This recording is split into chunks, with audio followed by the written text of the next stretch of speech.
Shalom, shalom, family, once again, and welcome to Just a Word as we are here for another episode of Know Your Tribe. And today we continue in the book of the Testament of Yehuda, the Testament of Judah. So I'm here along with Brother Etakan as we will be going into this Testament of Yehuda. All right, so let's go to the Testament of Yehuda, and we are at 15:1. Yesterday we dealt with alcoholism, and we looked at how promiscuity uses wine as its servant. Read 14:2, please. For the ruach of promiscuity has wine as its servant for the indulgence of the mind. So the ruach of promiscuity uses wine to bottle up the mind, to actually chain the mind so that the mind is skewed towards promiscuity. So see, these spirits, they need to be satisfied. So promiscuity needs you to be promiscuous and will not settle until you are promiscuous. Just like you have a parent with a child, and that parent is restless unless that child comes out to be what the parent wants him to be. It's the same thing with these ruach, sinful ruachot. They will not rest until people are brought under their control. Let's go to 15:1 and hear about this promiscuity. The promiscuous man is unaware when he has been harmed, and shameless when he has been disgraced. Shameless, just like an alcoholic. Shameless when he has been disgraced. Go ahead. For even someone who is a king, if he is promiscuous, is divested of his kingship, since he has been enslaved by sexual impulses, just as I experienced. All right, and the people in this world, they use their enslavement to sexual impulses as a badge of pride. They will speak about how many women they have, or how they get lots of women and everything, and they never ever look on the other side of the coin. Yeah, in Jamaica they say managallis. Gallis is a term in Jamaica that they use for promiscuous men, and it is a badge of honor in that country. And we do not know that it is because we are actually enslaved by the sin of promiscuity, by the spirit of promiscuity, why we are like that. And we are proud in these exploits, not knowing that it is the impulses that have enslaved us. Verse 3.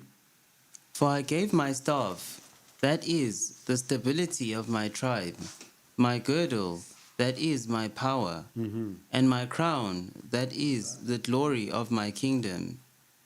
Since I repented of these acts, I consumed neither wine nor meat until my old age, and I saw no merriment at all. And the angel of Yahuwah showed me that women have the mastery over both king and poor man. Now, since I repented of these acts, I consumed neither wine nor meat until my old age, and I saw no merriment at all. You notice something consistent with the patriarchs here. When they repent, what a repentance. Reuben said he fasted for what, 7 years? Yes. All of them. I think Shimon had his different thing that he did. Judah now, Yehuda now. When he repented of these acts, he consumed neither wine nor meat until his old age, and saw no merriment at all. So he took away all fun, merriment from himself. And when we say we repent, what do? We just ask for forgiveness and just continue our lives. You see the difference? That is why Yahukanan or John spoke about bringing forth fruits that are meet to repentance, which means that your repentance must bear fruit. There must be something that shows that you have repented, apart from you just verbally saying that you have repented. You have to diligently, and the Most High is, the people of today think the Most High is so easily appeased. Not like that. The Most High loves when we give up everything. So when we see Mashiach said, if any man come to me, let him deny himself. This is no simple thing or no new thing. These men have denied themselves a long time ago. Long time these men have been denying themselves. Verse 5. And the angel of Yahuwah showed me that women have the mastery over both king and poor man. Over both king and poor man. Whether you're rich or you're poor, the women have mastery over you. That is why the woman must be in subjection, people, to be... For the woman to be perfect, the woman have to be in subjection, because the woman has a certain power over the man. That anyhow, the man bows to the woman and falls prey to that, that man cannot function as a man. Yes? When we're speaking generally. Generally. All right. Now there is, can I find it though? In the book of, let me see which book. Sirach. Let me see if I can get it. You know where I'm going at? In Sirach when they had that bet. And Sirach. Is it in Sirach?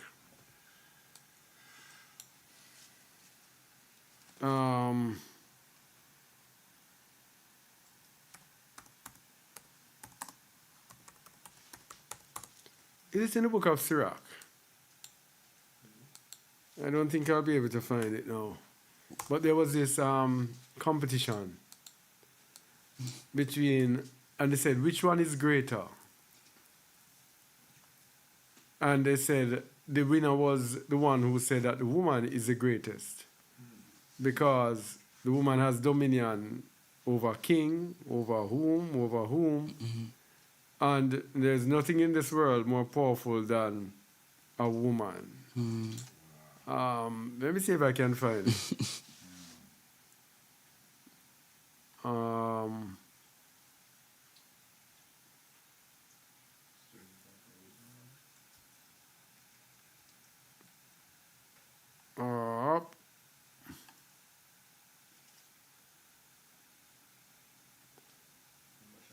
All right, can't find it, but another time. So let's go back to the patriarchs. 15 verse. So this is the danger of a woman. Women have mastery over both king and poor man. Continue. Take care to be temperate with wine, my children, for they are in 4 evil ruachoth: desire, heated passion, debauchery, and sordid greed. If you drink wine in merriment, showing due respect for the reverence of Elohim, you shall live. But if you drink without restraint, and the reverence of Elohim departs, the result is drunkenness, and shamelessness sneaks in.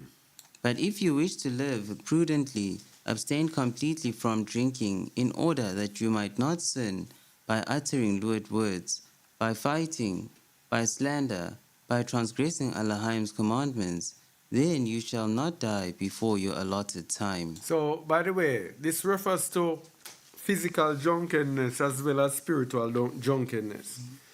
If you get drunken with the wine of Babylon, it's going to be the same result. Yes? If you drink in merriment, showing due respect for the reverence of Allah, you shall live.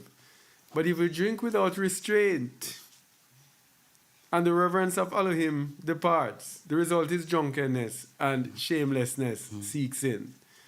So when you partake of this Babylonian system and going after their ways, all of a sudden, suddenly you will get shameless and you will be brought into the subjection to it and under her powers. But he said, if you wish to live prudently, abstain completely from drinking, in order that you might not sin by uttering lewd words, by fighting by slander. So if you totally come out of her, then you will be assured that you will not sin. Verse 4. The mysteries of Elohim and men wine discloses. They have a saying that if you want to know a man's secret, just give him alcohol. Who was it was telling me that they did this? Somebody here? Oh, in the group. Oh, yes. Oh, yeah, was saying that they, when they wanted to find out the secrets, they would give the man wine to drink. And he would chat everything. Yes, I remember that. So the mysteries of Elohim and men wine discloses. Go ahead. Just as I disclosed to the Canaanite woman the commandments of Elohim and the mysteries of Jacob, my father, which Elohim had told me not to reveal. Whoa. The commandments of Elohim and the mysteries of Jacob, my father. So the man will tell the woman anything. And this doesn't have to do with drunkenness of wine as well. So many times we have heard, they have a saying that when men and women are behind closed doors, there are no secrets. The men will keep no secrets. And the women know how to woo the men. If you remember the story of Samson and Delilah. Or Delilah took her time and said, you don't love me. You don't love me. Until she broke down Samson to nothing until he surrendered his own power. Yeah? Continue. And now, my children, I command you not to love money or to gaze on the beauty of woman, because it was on account of money, an attractive appearance, that I was led astray to Batshu, the Canaanite. You see how many things afflict Judah? Now he was talking about wine, he was talking about promiscuity, now he jumps to money. My children, I command you not to love money. And now he's gone also on the beauty of woman. Not to gaze on the beauty of woman. Because it was on account of money and attractive appearance that I was led astray to Bathsheba the Canaanite. And if you want to see how to overcome attractive women, check out Yosef, the testament of Yosef. He had the willpower of 50 men, 100 men. In that no matter how the woman was attractive, no matter what the woman came with, no matter what the persecution, he would not relent. Yosef was quite a man though. Yosef. Man. So, do not love money or to gaze on the beauty of women. That is why in Babylon they tell you so much about beauty. Oh, she's a beautiful woman. Concentrating on beauty. When the people before that concentrate on who the person is. And, you know, I was watching, I saw something about a woman in Sudan. They say it's the most beautiful woman in Sudan. When I looked at the woman didn't show me any beauty at all. As a matter of fact, lots of women were around her. And I said, but the women around her, many of them look better than her. So that they measure beauty by the weight and the thickness of the woman. Not only that, but the family from which she's from. That is where the value comes from. The family which she is from. And they say, because of that, she will make a good wife. So the beauty was not in the looks. The beauty is in who the person was. And so to get that woman, you'd have to get a whole lot of cows. She will not be the most eye-pleasing woman, but they know their value, and the value is not in beauty. If we can get back to those days, when we value a woman based on the family where she's from, and based on, which is based on DNA. Because you know the history of the family, I know that these people produce good wives. If we do that, then we'll have much less problems in this world. But what do? We go off lust. So when I go to get a wife, I lust to get that wife. The lust is still in me. And what do? I lust to find another to cheat on her with another. Yes, sir. That's how the system goes. Because we were taught to go according to the desires of our eyes. Verse 2. And I know that on account of these two things, my tribe is doomed to wickedness, Which two things? money and woman. Money and the beauty of women, gazing at women. Wickedness. My father, that. Hey boy. Verse 3. Know your tribe. Verse 3. For even the wise men from among my sons will be changed for the worse, and the kingdom of Yehuda shall cause to be diminished, though Yahuwah gave it to me because of my obedience to my father. So, even the wise men among my sons will be changed for the worse. That's so powerful. You know, that's a powerful combination, though. Money and women. There is, I don't think there's anything that actually gives men problem more than women and money. Big weakness, man. Huh? Big weakness. Two biggest weaknesses. Money and women. And because of that, even the wise men will be brought down. And the kingdom of Yahuwah they shall cause to be diminished, though Yahuwah gave it to me because of my obedience.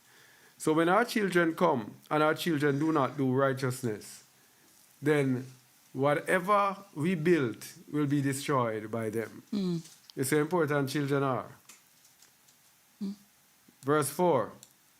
For at no time did I bring grief to Jacob my father, because everything he said I did. And Abraham my father's father blessed me as destined to be the king in Yasharal, and Jacob blessed me similarly. And so I know that through me the kingdom will be established. For in the books of Enoch the righteous I have read the evil things you will do in the last days. So the kingdom will be established through Yahudah. And when they went into the promised land, that was how it was. The kingdom was established through him, and that is why the kingdom of Yahudah was the headquarters for the temple. It was the capital, Jerusalem. And the children of Judah were those who dominated Jerusalem, along with the children of Benjamin. And when the kingdom was split, it still remained with Judah. When the northern kingdom went astray, the kingdom still remained with Judah. Even the Bible, most of the Bible is written by the children of Judah, for the children of Judah, primarily, for all Israel really, but primarily for Judah. The New Testament, the children of Judah. Almost everybody in the Old Testament who wrote were from Judah. Moses, Jeremiah, Elijah, Elisha, What's the other one? Give me all of them. Ezekiel. Yeah? Ezekiel. Who? Ezekiel. Ezekiel was a Levite. Isaiah as well. Malachi. All of them. Name them. Amos was the father of Isaiah. Jonah. You name them. Almost all of them were from the house of Judah. Which one of them is not Judah? Haggai. Judah. Shaul was from the tribe of Benjamin. Judah. Right? Judah the same way. Every one of them. Malachi. Malachi was I don't quite remember exactly, but he was also, I think, from Judah. Nehemiah, Zephaniah. Judah. Zephaniah, Judah. And I say house of Judah. I think many of them were Levites as well, or Judah. Who else? Daniel was Judah. Shamuel was Levi because he grew up in the temple with the priests. David, Judah, almost all of them were from the house of Judah. Elijah was, I think Elijah was a Levite. No, I think in the. Ephraim. No, yes, it's Joseph. Yes, because in the the ancient past. Yeah, he was Ephraim, but he was mixed up. It was Jeremiah was mixing up with. Jeremiah grew up in the land of Benjamin, but he was a Levite. Peter? Huh? Peter? Jeremiah who? Oh. I was just going back. Apostle them come from. All of them from Judah. Remember, by the time... Yeah. Remember, by the time Hamashiach was there, the northern kingdom had gone into captivity some 700 years before that. So when Hamashiach came, it was just Judah that was there. So the kingdom was established there, so that even when the northern kingdom was thrown, the kingdom had to stay. Now, when the kingdom was destroyed, that was when Judah is rooted out. That was 70 AD. And Judah was sent scampering out of the kingdom when the Romans burnt down the kingdom. And after that, the Most High sent Judah into captivity. Now, when it is time for the kingdom to come back together, who do you think the Most High is calling first? Judah shall go first. So Judah shall be what am I doing here? Sorry about that.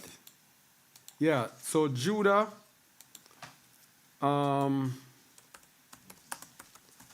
the book of Zechariah 12 start at verse 6. In that day will I make the governors of Yehuda like an hearth of fire among the wood, and like a torch of fire in a sheaf, and they shall devour all the people round about, on the right hand and on the left. And Jerusalem shall be inhabited again in her own place, even in Jerusalem. And Yehuda also shall save and Yahuwah also. The Yahuwah also shall save the tents of Yehuda first. Shall do what? Save the tents of Yehuda first. First. Judah goes first. Continue.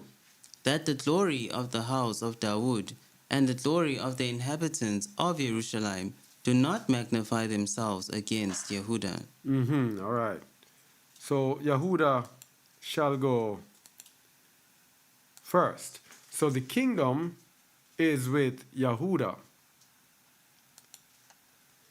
first. Go in 18:1 now of the Testament. For in the books of Hanuk the righteous, I have read the evil things you will do in the last days. Guard yourselves, therefore, my children, against sexual promiscuity and love of money. You know that this is one of the greatest scourge of the Western black man. African American, same thing. Anywhere you go, same thing. Jamaica, same thing. Every one of the islands you go, it's the same thing. Sexual promiscuity and love of money. Verse 3. Listen to Yehuda your father, for these things distance you from the Torah of Elohim, blind the direction of the soul, and teach arrogance. They do not permit a man to show mercy to his neighbor. You see the power of sexual promiscuity and the love of money? When you love money, take away sexual promiscuity, because you're going to say, I'm a believer. I don't believe in sexual promiscuity. So let's take that out. Love of money. Look what love of money does. It blinds the direction of the soul and teaches you to be arrogant. It's why when people come among you and they have money, problems. They do not permit a man to show mercy to his neighbor. So you are so arrogant, you become unmerciful because you love money. So if you take money out of the way, then you can be merciful to your neighbor. You take money out of the way, your soul can go in the right direction. Just think about this. You take money out of the way, you can get closer to the Most High. Because he said these things distance you from the Torah of Elohim. So if you take money away, you can understand more and obey the Torah. Your soul can go in the right direction if you take money away. And you can be humble if you take money away. You will be merciful to your neighbor if you take money away. And what did James say? You will have judgment without mercy who has shown no mercy, and mercy triumphs over judgment. So if you do not show your neighbor mercy, the Most High will not show you mercy. So as long as you have money, and money is a factor that is leading you, then you cannot be a true believer. Just look at it carefully, people. You cannot be a true believer. That's why he this man. That is why he called us out of Babylon. He said, come out of her. Because he knows that you cannot be perfected. You cannot be righteous going after money. Verse 4. They deprive his soul of all goodness and oppress him with hardship and grief. They take away sleep from him and utterly waste his flesh. Man. No, I'm not focusing on sexual promiscuity. Because you will say, hey, that is for sinners. But one thing I know that believers do love, that is money. Look again what it says now. They deprive your soul of all goodness. All goodness. And oppress him with hardships and grief.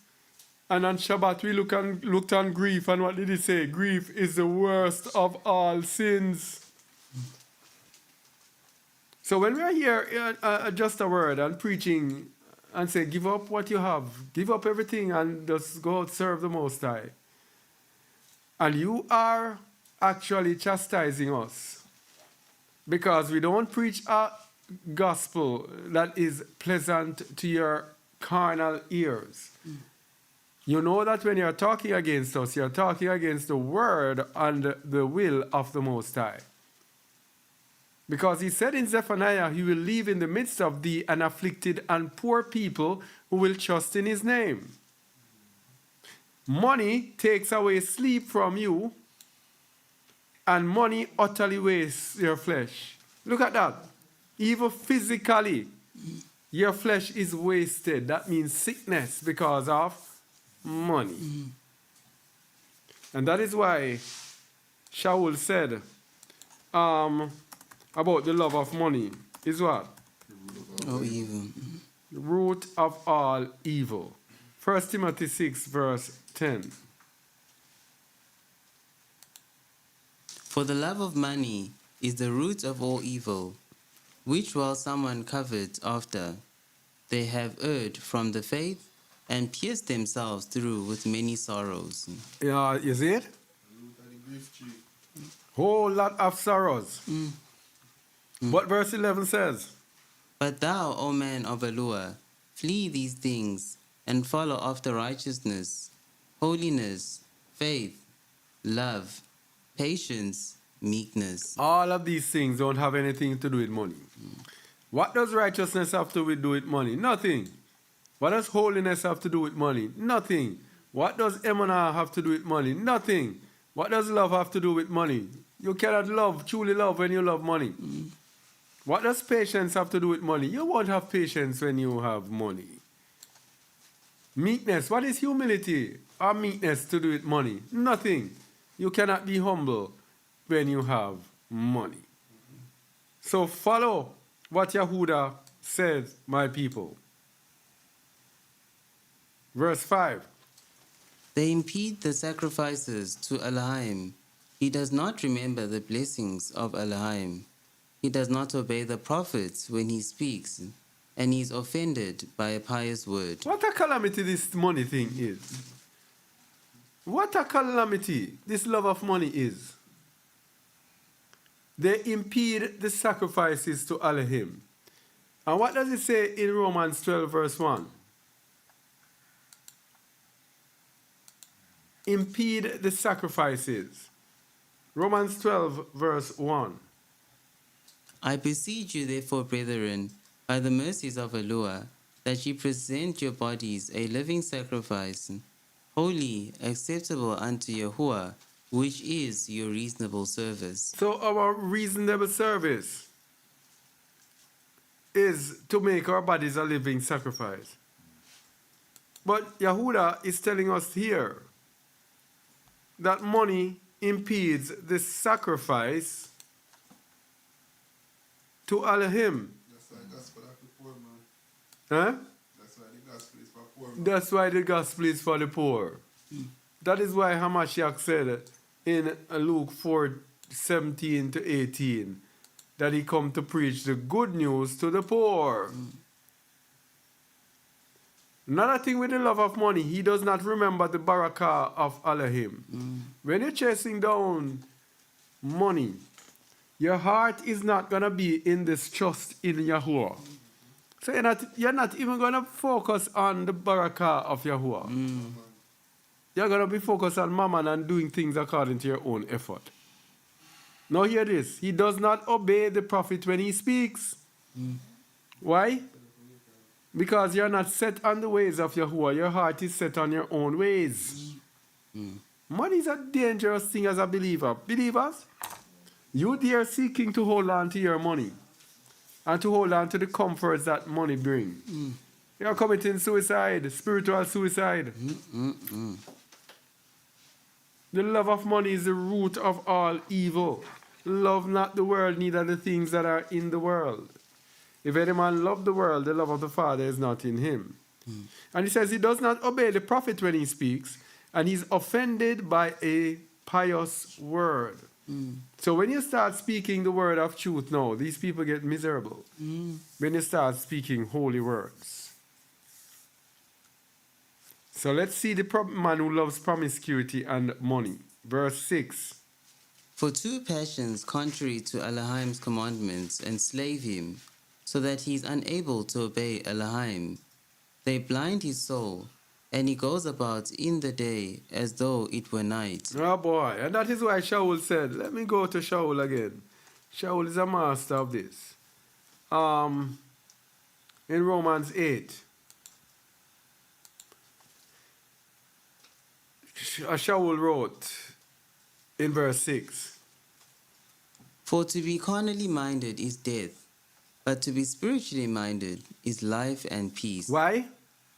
Because the carnal mind is enmity against Allure, for it is not subject to the law of Yahuwah, neither indeed can be. So then, So then, they that are in the flesh cannot please Allure. you are enmity against Alua, and you cannot be subject to the law of Alua. So let's go back to why you cannot be subject to Alua. Let's see what money and promiscuity have to do with it. For two passions contrary to Elohim's command enslave him, so that he is unable to obey Alua. This is the same thing that Shaul says, that he cannot be subject to the law of Alua. So he's unable to obey Alua. They blind his soul, and he goes about in the day as though it were night, like a blind man staggering through. Yeah, both blind and drunk, staggering through.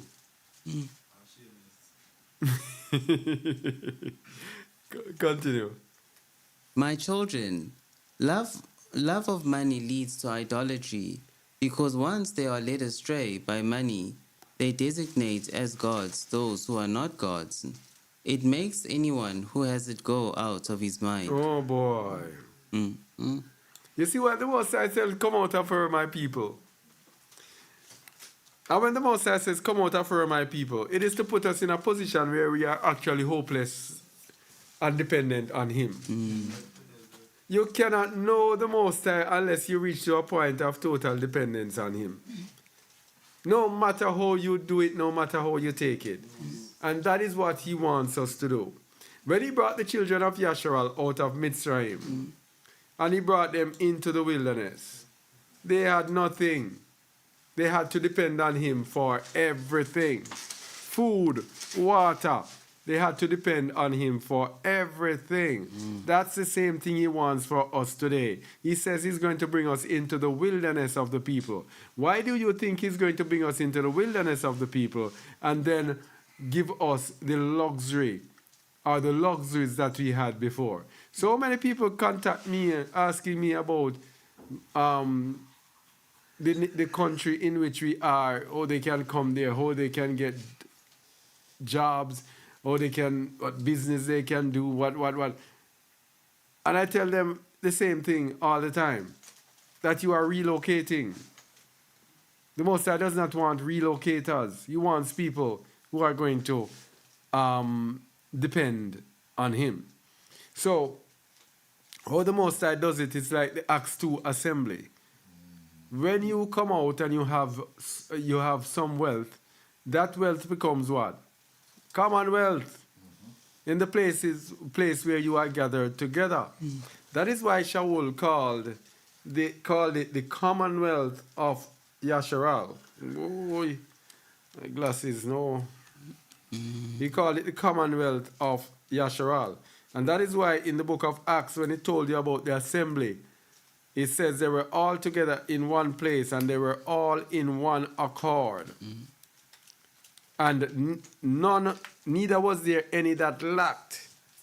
But those who had sold what they had and brought it to the apostles' feet, and distribution was made to everyone as they had need. Yes, that's it when you have it, when you come out. You don't come out with your wealth and have your power in your hand. You have to surrender your power.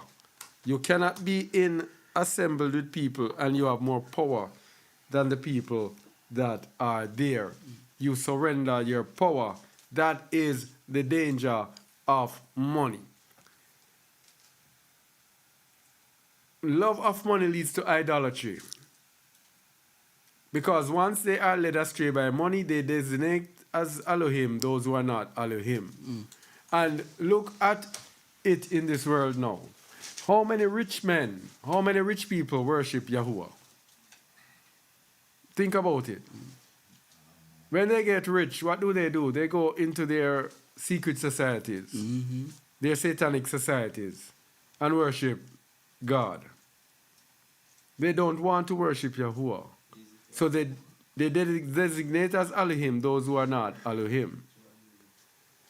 So it says it goes as far as making anyone who has it go out of his mind. So you cannot be level-headed, level-minded when you have money. Verse 2, 19:2. On account of money, I utterly lost my children, and had it not been for the penitence of my flesh, the humility of my soul, and the prayers of my father Jacob, I would have made death childless. But Elohim of my fathers, who is compassionate and merciful, pardoned me because I acted in ignorance. He pardoned me because I acted in ignorance. This is something to understand, people. We have to understand willful sin, and we have to understand incidental sin. He was given pardon because he did not sin willfully. He did not sin willfully. Continue. The prince of error blinded me, and I was ignorant, as a human being, as flesh, in my corrupt sin, until I learned of my own weakness, after supposing myself to be invincible. So the prince of error blinded him, and I was ignorant.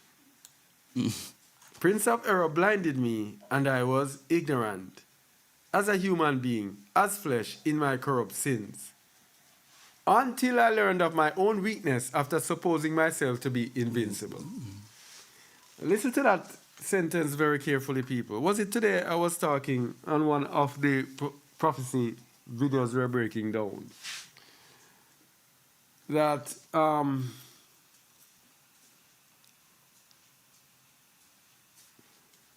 when you come here to a set-apart teacher in the end time, it is to be corrected. And that most people do not love correction. Look what Yahudah says. The prince of error blinded me, and I was ignorant, until I learned of my own weakness. How will you learn of your own weakness until somebody tells you? If you cannot take correction, how will you learn of your own weakness? If nobody can correct you and you get offended when you are corrected, how can you learn of your own weakness? And many of us are like this. Puffed up, nobody can talk to us, nobody is supposed to correct us. Yes. Until you reach a certain level of maturity. Almost all new believers will be like this. But you have to reach a certain level of maturity when you get to understand that welcoming correction is the best thing you could do for yourself. The best, because when you are in this world, you are learned in this world not to be anyone that appears to be weak. And so, when you are in this world and you come into the way, you bring that same principle with you. But it's the opposite. You learn in this way and you change in this way by accepting your own weakness. Learning your own weakness and then changing as things come along. The prince of error blinded me, and I was ignorant as a human being, as flesh, in my corrupt sins, until I learned of my own weakness, after supposing myself to be invincible. So, when we are blinded, we think we are invincible. We think we cannot err. We think we are perfect. But it is when we learn of our own weakness, then we awaken. Verse 20, verse 1. So understand, my children, That two Ruach await an opportunity with humanity, the Ruach of truth and the Ruach of error. The Ruach of truth and the Ruach of error. Hamashiach promised the Ruach of truth.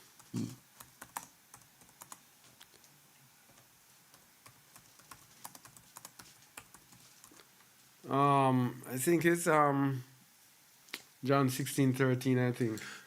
Let me put this thing on the Bible. The Spirit of truth or the Ruach of truth. Let me see John 16:13. Yeah. Ruach HaKadosh is Ruach Amat or the Spirit of truth. Read it, please. Howbeit, when he, the Spirit of truth, is come, he will guide you into all truth. For he shall not speak of himself, but whatsoever he shall hear, that shall he speak. And he will show you things to come. So there are two Ruachot with man, the Spirit of truth and the Spirit of error. The Spirit of truth will guide you into all truth. For he shall not speak of himself, but whatsoever he shall hear, that is, the Most High, will direct us through Ruach HaKadosh. And then we have now the Spirit of error. The Spirit of error is the spirit of anti-Messiah. The Spirit of truth, Ruach Amat, is the Ruach of Messiah. The Ruach of error is the anti-Messiah Ruach. And that anti-Messiah Ruach is given to us in 1 John 4 that tells you that that Ruach declares Yahusha is Yahuwah or anything else to do with Yahusha being an Elohim. Because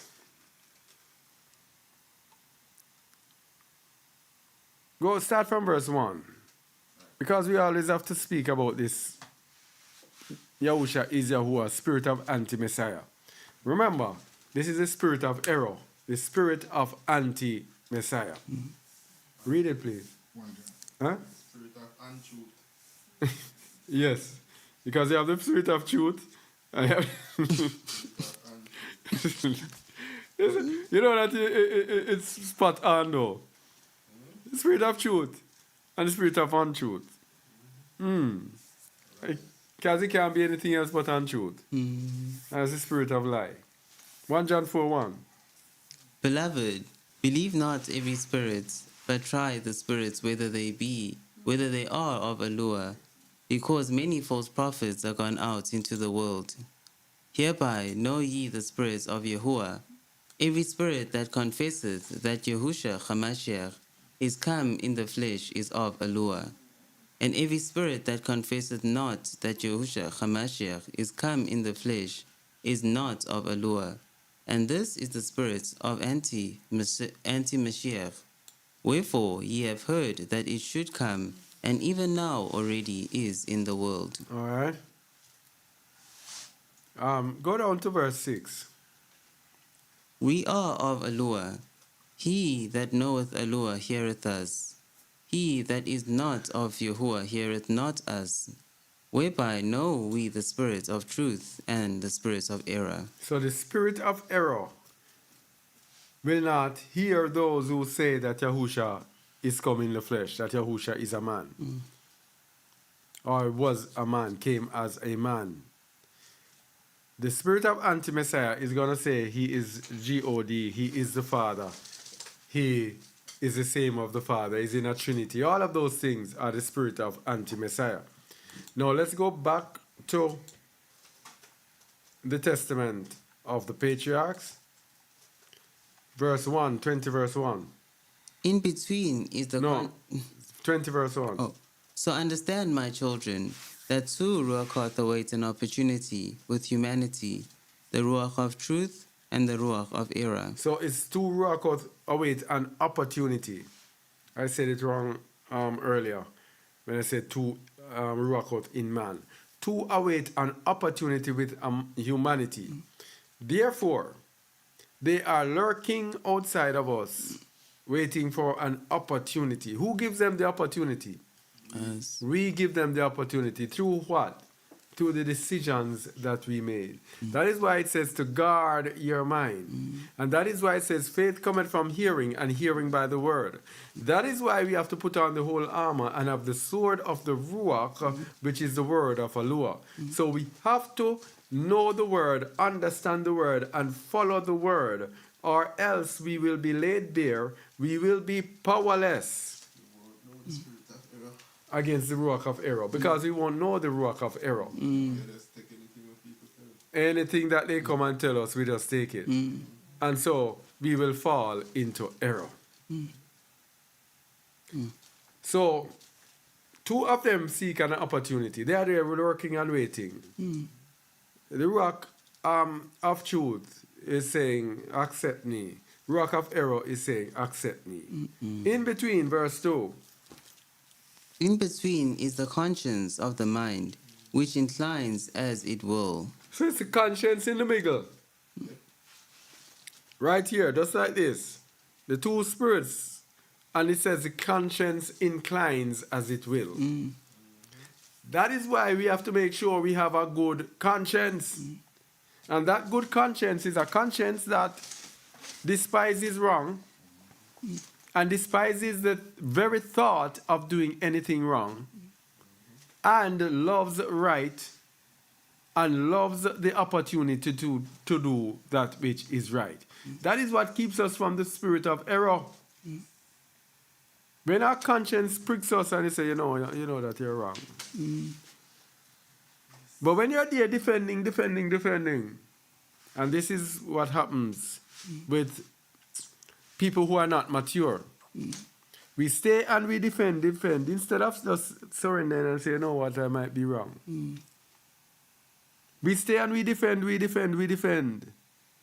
defend and we defend. And then we do what? Our conscience is seared like a hot iron.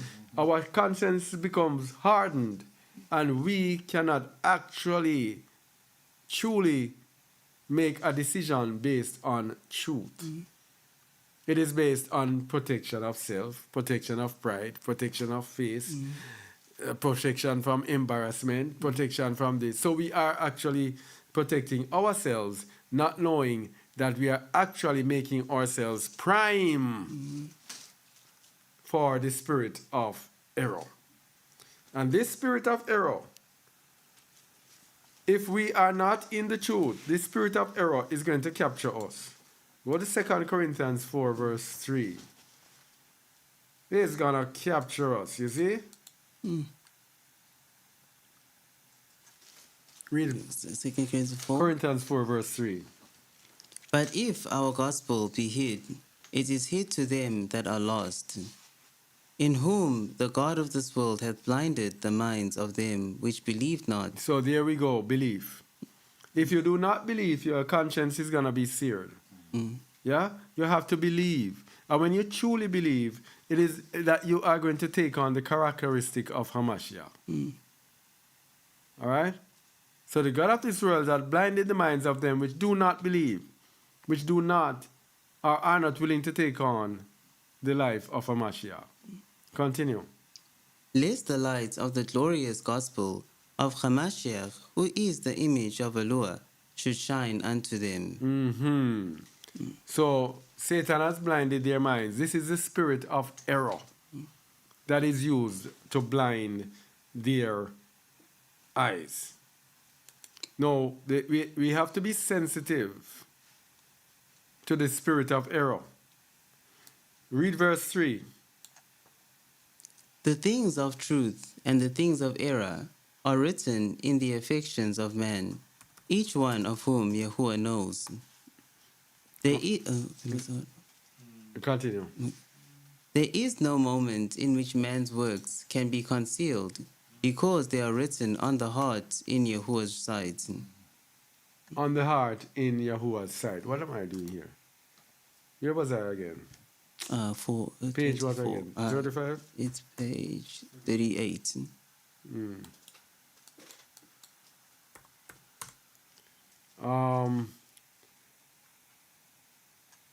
So the things of truth and the things of error are written in the affections of man. It is where we incline or how we incline that will determine whether we are in truth or in error. If we are willing to sacrifice ourselves, to deny ourselves, then we can be in truth. Because when the truth comes, we will have no shame because we have given up everything on ourselves. But if we have pride, if the self is still there looming large, then when the truth comes, huh? You have a bad conscience. Yeah, when the truth comes, our conscience will be blocked. We are going to be more concerned about how we look, how we feel, how we appear, whatever, than actually doing the truth. And when you do that, you block your conscience from the truth, and then that is when you err. But it says there's no moment in which man's work can be concealed because they are written on the heart in Yahuwah's sight. So Yahuwah sees all things.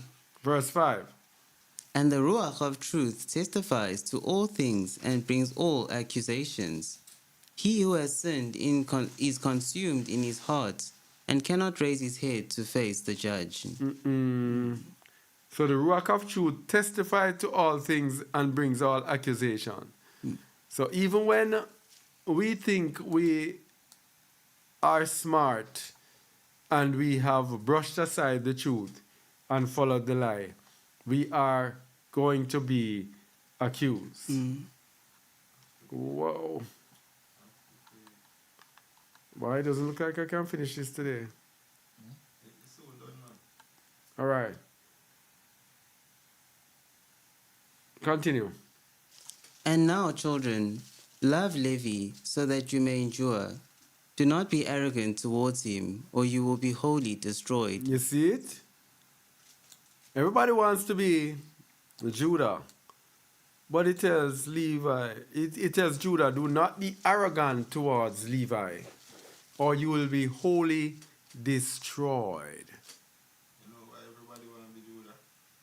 Why? Because nobody should exalt themselves against Judah. Because nobody? Should exalt themselves against Judah. That's why everybody wants to be? That's why everybody want to be Judah. But nobody should exalt against Levi either. Remember, all of the testaments go and tell them, do not go against Judah and Levi. Just to tell you why everybody want to be Judah. Oh, that's why? That's all. I don't know. I think it's because it's Yahusha's tribe and King David, and it's all about, the Bible says Judah comes first and the kingdom is with Judah. All of those things. Judah shall be first. Yeah, Judah first. All of those things. So that no man exalt himself against him. So, because Judah is first, we all want to be first, yeah? Yeah. Yeah. That's why everybody want to be Judah. Okay. Go verse 2. To me Elohim has given the kingship, and to him the priesthood, and he has subjected the kingship to the priesthood. You see there? The kingship is subjected to the priesthood. And it makes sense because his connection with the Most High is above the earthly kingdom. It's above the kingdom itself. Because the Levites, the priests, have this connection with the Most High in setting up the kingdom. So the priests have to come first. Each man submissive to the other. Yeah. To me, verse 3. To me he gave earthly matters, and to Levi matters of Shemaim. Okay. There we go. That's why it's a difference between Levites and Judah. Man, all this is, you can see this even here with us. Verse 4. As Shemaim is superior to the earth, so is Elohim's priesthood superior to the kingdom on earth. Unless through sin it falls away from Yahuwah and is dominated by the earthly kingdom. There we go. So Judah can have the upper hand. When Levi falls away. Yeah. When Levi falls away, then Judah has the upper hand because Levi now becomes earthly. Yeah. Because sin, when you sin, you're earthly. Verse 5. For Yahuwah chose him over you to draw near to him, to eat at his table, to present as offerings the costly things of the sons of Yasharal. Mm-hmm. You shall be to them like the sea, as in it the just and the unjust are tempest-tossed. Some are taken captive, some become rich. So shall it be in every race of mankind. Some shall be exposed to danger, some taken captive, some shall grow rich by looting. Those who rule shall be like sea monsters, swallowing up human beings like fish. Free sons and daughters they shall enslave. Houses, fields, flocks, goods they shall seize. With the flesh of many persons they shall wickedly gorge crowns and crows and cranes. They shall make progress in evil. They shall be exalted in avarice. Like a whirlwind shall be the false prophets. They shall harass the righteous. So this is the end time, prophesying about the end time. What a whole lot of evil. Continue. Yahuwah will instigate among them factions set against each other, and conflicts will persist in Yasharal.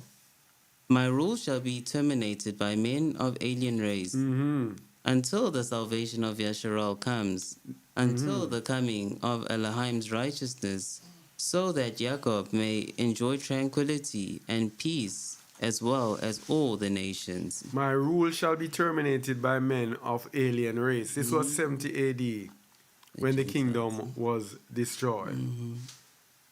Man, I don't like to hurry this thing. I should have cut it off before I finish it. Alright. Go to 22:3. He shall preserve the power of my kingdom forever. With an oath Yahuwah swore to me that the rule would not cease for my posterity. Yahushua Mashiach is speaking about it. Continue.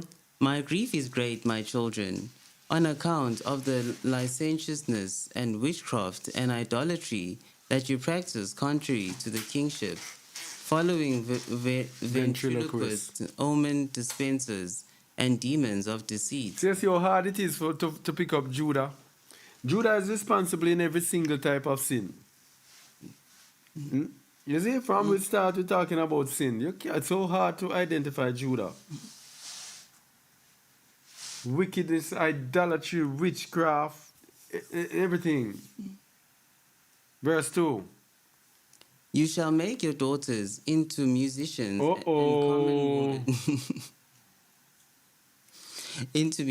and common women, and you will become involved in revolting heathen affairs. This is hard to find Judah. But make your daughters into musicians and common women. The United States of America is chief among this. Yeah. I mean, chief among this, making your daughters into musicians. This has been the United States from ever since this common era. People have been striving. Remember all those shows that they have on TV, The Voice and what they call it, American Idol. Yes. Parents just come and just give up their children to go and do all of these abominable things for money. Making them common women. Verse 3. In response to this, Yahuwah will bring you famine and plague, death and sword, punishment by a siege, scattering by enemies like dogs, the scorn of friends, destruction and putrefaction of your eyes, slaughter of infants, the plunder of your sustenance, the rape of your possessions, consumption of Elohim's sanctuary by fire, 70 AD. A desolate land, Up to this day. and yourselves enslaved by the Gentiles. Up to this day. And they shall castrate some of you as eunuchs for their wives, until you return to Yahuwah in integrity of heart, penitent and living according to all Yahuwah's commandments. Then Yahuwah will be concerned for you in mercy and will free you from captivity under your enemies. Until you return to Yahuwah in integrity of heart, penitent, repentant, and living according to all of Yahuwah's command. This is when Judah will be returned to Yahuwah. Then Yahuwah will be concerned for you in mercy and free you from captivity. 24:1.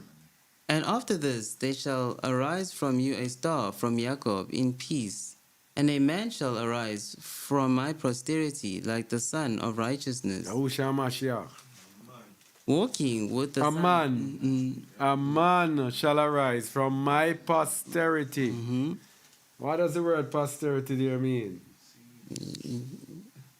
From my posterity. Get out of here. Posterity. The offspring of one progenitor to the furthest generation. So a man who is the offspring of Yahudah, that is Yahushua HaMashiach. Continue. Walking with the sons of men in gentleness and righteousness, and in him will be found no sin. And the Shamayim will be open upon him to pour out the ruachs of blessing of the Kadosh Father. You see? He was a man on whom was poured out the Kadosh Barakah of the Father. Come on, people. Continue. And he will pour the ruach of grace on you, and you shall be children in truth, and you will walk in his first and final degrees. So the Most High poured it out on him, and he poured it out on us. Simple. So the Most High made him a medium, thus poured it out on him and say, distribute. And that is what Shaul said as well. Yeah? Shaul said that every one ruach, and from that ruach comes different gifts. Go ahead. This is the branch of Elohim's Alun. This is the fountain for the life of all humanity. Then he will illuminate the scepter of my kingdom, and from your roots will arise the branch, and through it will arise the rod of righteousness for the nations, to judge and to save all that call on Yahuwah. And after this, Abraham, Ishak, and Jacob will be resurrected to life, and I and my brothers will be chiefs, wielding our scepter in Yasharal. Lewi the first, and second, Joseph. Third, I second. Oh, Lewi the first. Oh, second, I. Joseph third, Benjamin fourth, Shimeon fifth. This is the order. Levi, number 1. Yehuda, number 2. Yosef, number 3. Benjamin, number 4. Benjamin. Shimon 5th. You see how high Benjamin rank? Issachar 6th. And all the rest in their order. Issachar 6, and all the rest in their order. And Yahuwah blessed Levi. The angel of the presence blessed me. The power of glory blessed Shimeon. The Shamayim blessed Reuben. The earth blessed Yishika. The sea blessed Zebulon. The mountains blessed Joseph. The tents blessed Benjamin. The lights blessed Dan. Luxury blessed Naphtali. The sun blessed Gad. The olive tree blessed Asher. And you shall be one people of Yahuwah with one language. There shall no more be Belial's ruach of error, because he will be thrown into eternal fire. That is Revelation 20. All right?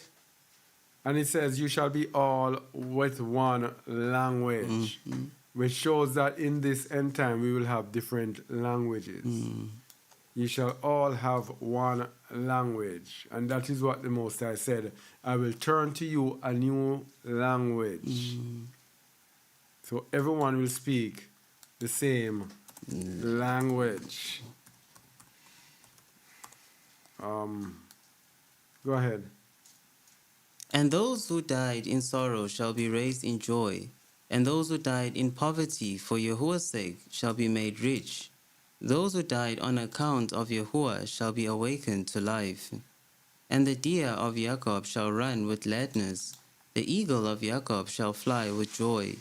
I don't know why I make you follow me. I was going to split it up because I'm having to hurry this, and there's a lot of juice that is getting through. Because we don't have enough time to expound on it. Where were we? Verse 4. And those who died in sorrow shall be raised in joy, and those who died in poverty for Yahuwah's sake shall be made rich. Those who died on account of Yahuwah shall be awakened to life. So this is what we're talking about, the poverty and get rich. And those who died on account of Yahuwah, the dead in Messiah shall rise first. That was what Hamashiach said.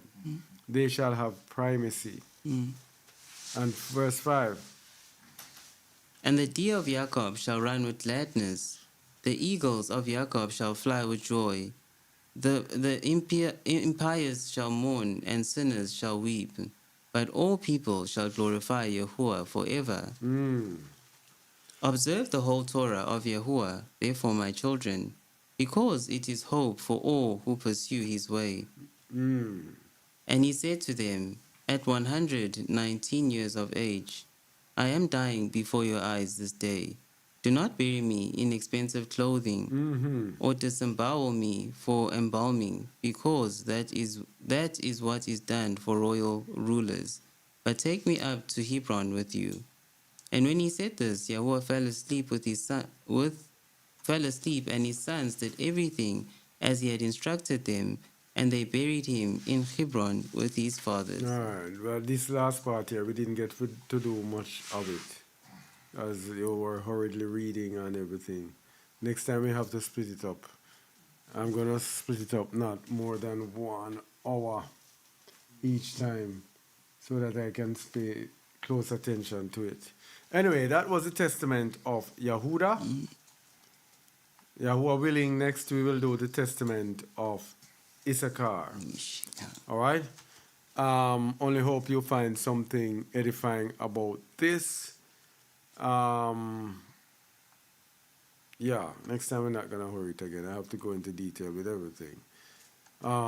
Thank you for all who were watching, and do hope this was edifying. And shalom, we will continue, Yahuwah willing, in the testimony of Issachar. Remember, the testimony of the patriarchs can be downloaded from our website, justaword.org/downloads. All right? Shalom, shalom, shalom to you all. Shalom. Shalom.